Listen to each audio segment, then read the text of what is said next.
Welcome sa Color Bands Channel mga katiktik. Ngayon meron tayo ditong Google account ng Vivo Y22s. So yun mga katiktik, naka-Google account ang ating phone na Vivo Y22s MIUI 13 Android 13 version mga katiktik. So punta lang tayo dito para ma-bypass. On natin yung talkback. So yun mga katiktik, mag-draw tayo ng inverted letter L. Ngunit voice commands are not available during setup ang sinasabi mga katiktik. Hindi po working ang voice command dito mga katiktik. Kaya ang gagawin natin, ayan, mag-draw tayo ng letter L. Letter L yung i-draw natin mga katiktik. Babak lang natin. Kailangan natin mag-draw ng letter L. Ayan. At pindutin natin tong read from next item mga katiktik. Ayan, dito, ito yung sa taas mga katiktik, ang pipindutin natin, yung red from next item. Double tap lang natin mga katiktik, and then okay lang natin. Yan, pindutin lang natin, okay. Tapos, pupunta tayo doon mga katiktik sa may, mga katiktik, sa may wifi portion. Kailangan natin puntahan yung braille keyboard. So, double tap lang natin kasi nakatalkback. Yan, tuwing may pipindutin kayo, i-double tap nyo lang. Ganyan. So, maghintay tayo ng ilang saglit. Back natin. Punta lang tayo dito sa may wifi portion. At sabihin natin dito, add network. Pindutin mo yung add network. So, dito mga katiktik, itatry ko yung deny natin yung mic. So, alam ko hindi talaga working kapag Android 13, hindi working yung sa may mic portion. Ayan o. So, ang gagawin nyo na lang mga katiktik is i-long press itong space bar. Yan, long press. So, dahil hindi ma-long press, naka-talkback tayo. Kailangan natin i-disable yung talkback. Long press natin volume up, volume down para ma-disable. Ayan. Turn on muna natin. And then, long press again. Volume up, volume down, long press. Ayan. Ayan siya mga katiktik. Ito ang pipindutin natin mga katiktik. Long press yung space bar. And then ito mga katiktik, talkback, keyboard, and then turn on inaccessibility. Ayan, hanapin natin dito mga katiktik yung accessibility menu. Kasi hindi gumagana yung talkback, kaya ito yung paraan natin. Ayan. On natin yung accessibility menu, allow, and then magkakaroon tayo dito ng parang green. Ayan, ito.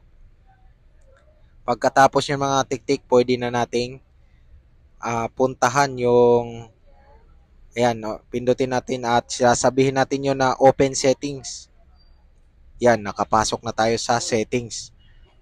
So, ginagamit natin yung accessibility menu. Ayan o, Vivo Y22s at Android 13 po siya mga katiktik. So, punta lang tayo dito. I-on natin yung Easy Touch. Yan. So, magkakaroon tayo dito ng parang bilog. Yan yung Easy Touch. So, mamaya baka pwede natin magamit yan. Kaya, sinama natin sa process ang pag-on yan. Yan, Vivo Y22s Android 13 version. So next mga katiktik is puntahan natin tong apps. And then itong see all apps, try natin hanapin yung Google Play Services. So hindi po siya maklik. Kaya hindi po siya working sa ganung process.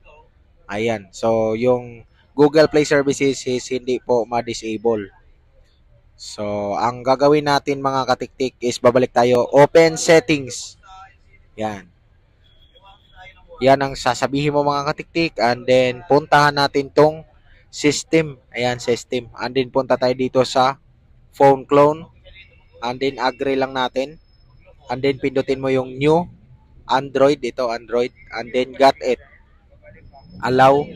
So, allow mo lang yan mga katiktik. Allow. Pagkatapos niya mga katiktik, kailangan natin ng isa pang phone. So, i-open natin dito sa kabilang phone mga katiktik, yung Easy Share. Ito, Easy Share. So, ma-download din natin yung Easy Share doon sa Google Play Store. At pindutin mo yung old. At pag nagawa na ng QR code, i-scan mo lang ito mga katiktik at hintayin na mag-connect. So, kung wala pang Easy Share yung old phone nyo, downloadan nyo na sa Google Play Store. So, ganyan lang. Pag nag-connect na, i-uncheck mo yan lahat mga katiktik. Yan, uncheck. So, ang ita-transfer natin dito is yung quick shortcut maker at saka activity launcher. So, ang activity launcher dito sa apps. Pasok tayo sa apps, activity launcher. Yan, pwedeng activity launcher lang yung ipapasa yung mga katiktik. So, yung activity launcher is madadownload din natin sa Google Play Store. And then, install mo lang iyon mga katiktik. Tapos, ita-transfer mo. So, antayin natin na matapos ang transfer. Yan. Yan. Tapos, mag-check yan siya mga katiktik. Ayan, ganyan. So, dito, customize natin yung Easy Touch. And then ito, customize menu. I-ano natin mga katiktik, close yan, close. Yan. Plus. So, pipiliin natin yung activity launcher na pinasa natin mga katiktik. Ayan. So, pag binak natin yan at tiningnan natin yung Easy Touch natin, tap natin yung Easy Touch. Ayan, ito na yung activity launcher natin. At pwede na nating pindutin yan yung activity launcher. So, yan. Pindutin mo yung activity launcher.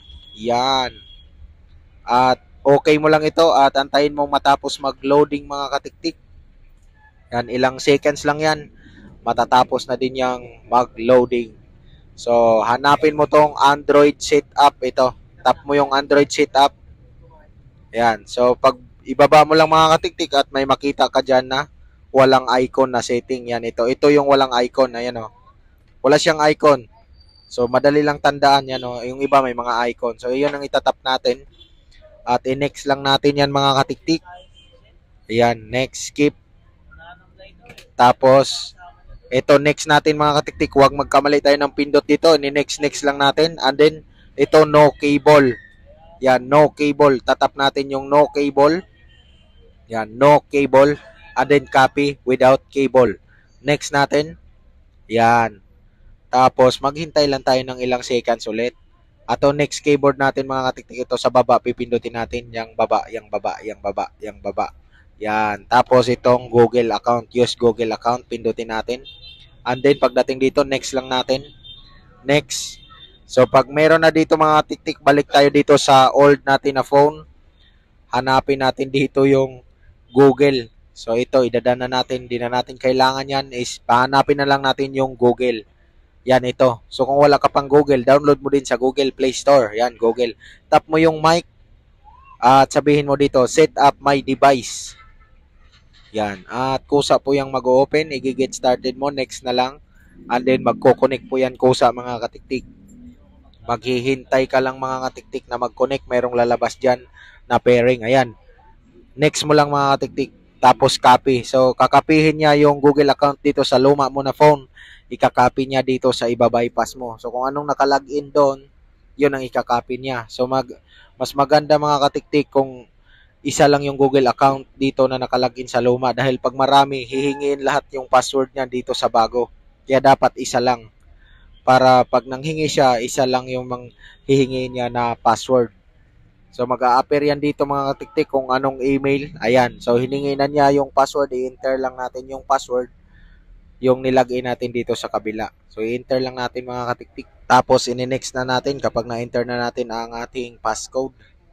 At maghintay tayo ng ilang seconds para makapasok na tayo dito sa next step mga katiktik. So, hintay-hintay lang ng ilang saglit.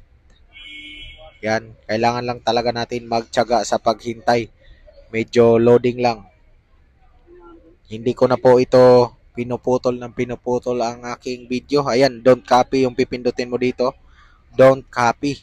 Next. At kusang babalik to doon mga katiktik sa may start portion. Ayan. Next mo lang yan. Skip. Tapos skip. Ayan. Checking. And then next. Skip. Skip. Tapos skip ulit mga katiktik. No thanks. And then hintay-hintay ulit. Tapos, yan mga katiktik, yan. Babalik yan dyan. So, yan, isi-set up na lang ulit natin mga katiktik. Start, next na lang. Skip. So, merong ano dito, tricks mga katiktik. Yan, to, don't copy na yung pipindutin natin dito kanina, next. So, yun, ito yung account na ni-login natin. Na-copy niya sa kabilang cellphone. So, sana nakatulong to sa inyo mga katiktik. Naway, huwag niyong kalimutan i-like ang video na to at syempre mag-subscribe na rin sa aking channel. Yan, oh. Sundan mo na lang mga katiktik at makakarating ka doon sa home screen mga katiktik, no? hanggang sa home screen na yan, next and skip na lang po yan. Maraming salamat.